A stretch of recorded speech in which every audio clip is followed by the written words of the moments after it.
Hello, friends. I'm Dr. Himani. I'm a developmental behavioral pediatrician, a co-founder and a director at Continua Kids. So आज हम एक बहुत ही important topic के बारे में चर्चा करेंगे कि हम बच्चों के अंदर कोविड-19 इन्फेक्शन का स्प्रेड कैसे प्रिवेंट कर सकते हैं। जो सेकंड वेव आई कोविड की उसने हमें बहुत सीख दी है कि how many precautions we have to take, how vigilant we have to be, हमें कितना ध्यान रखना है।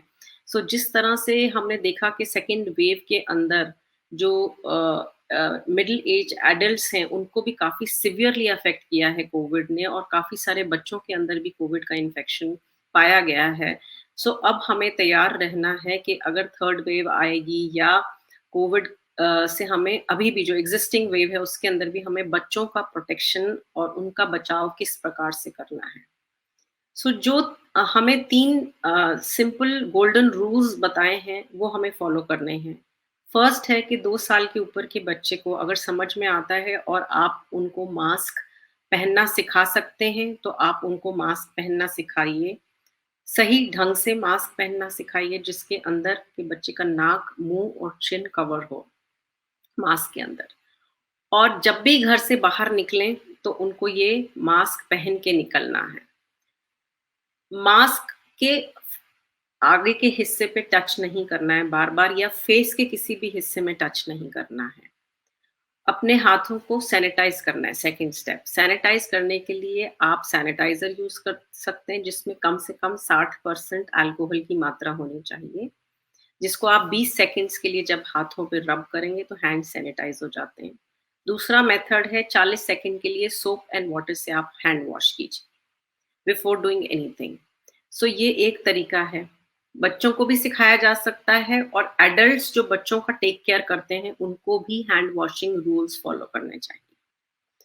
तीसरा मेथड है कि आप सोशल डिस्टेंसिंग रखिए, 6 फीट की दूरी मेंटेन करके रखिए। क्राउडेड स्पेसेस में, मार्केट एरियाज में अभी कोशिश कीजिए कि बच्चों को जहाँ तक हो सके ना लेके जाइए।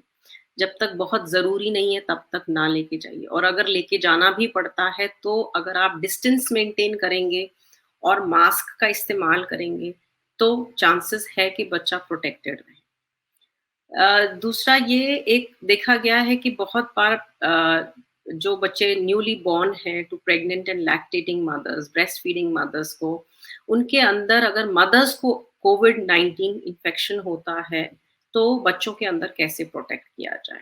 ये माना जाता है कि ब्रेस्ट मिल्क के अंदर एंटीबॉडीज, जो मदर की एंटीबॉडीज बनेंगी वो ब्रेस्ट मिल्क के थ्रू बेबी तक जाएंगी। ब्रेस्ट फीडिंग बंद नहीं करना है। एज पर WHO guidelines also breast feeding has to be continued, but mother can wear a mask at the time of feeding. Before starting the feeding process, she can wash her hands, she can clean her body and wear a mask and then breastfeed. तो breast feed कम नहीं करना है क्योंकि जो mother के अंदर antibodies बनेंगी वो थ्रू ब्रेस्ट मिल्क बेबी तक पहुंचेंगी और कुछ अमाउंट की इम्यूनिटी बच्चे के अंदर डेवलप होगी और उसका न्यूट्रिशन लेवल भी ठीक रहेगा, फाइट करने के लिए इम्यूनिटी अच्छी रहेगी। तो ये एक दूसरी पॉइंट है जो आपको ध्यान में रखना है। तीसरा एस्पेक्ट है कि बच्चों के विकास के लिए, क्योंकि कोविड-19 के अंतर्गत सभी बच्चे घर पे हैं, तो उनको आप स्क्रीन्स या गैजेट्स के भरोसे ना छोड़िए, उनके साथ इंटरैक्शन कीजिए, बातचीत कीजिए। जो बड़े बच्चे हैं, स्कूल गोइंग बच्चे हैं या एडोलेसेंट्स हैं और टीनेजर्स हैं, उनके साथ अपना इन्वॉल्वमेंट रखिए, उनसे दिन में बातचीत कीजिए, वो कैसा फ़ील करते हैं, क्योंकि सिर्फ़ फ़िज़िकल हेल्थ ही इम्पोर्टेंट नहीं है, मेंटल हेल्थ भी इम्पोर्टेंट है। अगर हमारा मानसिक संतुलन ठीक है, तो हमारे अंदर पूरी क्षमता होती है कि हम किसी भी प्रकार की इन्फेक्शन से अच्छी तरह से लड़ सकें और अपने आप को बचा सकें, रूल्स फ़ॉलो कर सकें। कोविड-19 से बचने के यही तरीके हैं कि खान-पान, न्यूट्रिशन के ऊपर ध्यान दीजिए, अपना मानसिक संतुलन ठीक रखिए, बच्चों के साथ खेलिए, कूदिए, बहुत ज़्यादा स्ट्रेस नहीं लीजिए, बहुत ज़्यादा न्यूज़ कोविड से रिलेटेड मत सुनिए, जितना आवश्यक है, ज़रूरी जानकारी है उतना लीजिए, दिन में एक थोड़े से स्पैन के लिए न्यूज़ सुन के, और बाकी समय ज़्यादा से ज़्यादा बच्चों को भी पॉज़िटिव रखने की कोशिश कीजिए, क्योंकि अगर वो पॉज़िटिव रहेंगे, खुश रहेंगे, तो उनकी इम्यूनिटी अच्छी रहेगी। दुखी रहेंगे तो इम्यूनिटी कॉम्प्रोमाइज़ हो जाएगी। ये सब बातों का ध्यान रखिए और मैं आशा करती हूँ कि सभी के बच्चे स्वस्थ रहें, हेल्दी रहें और खुश रहें। Thank you. नमस्कार।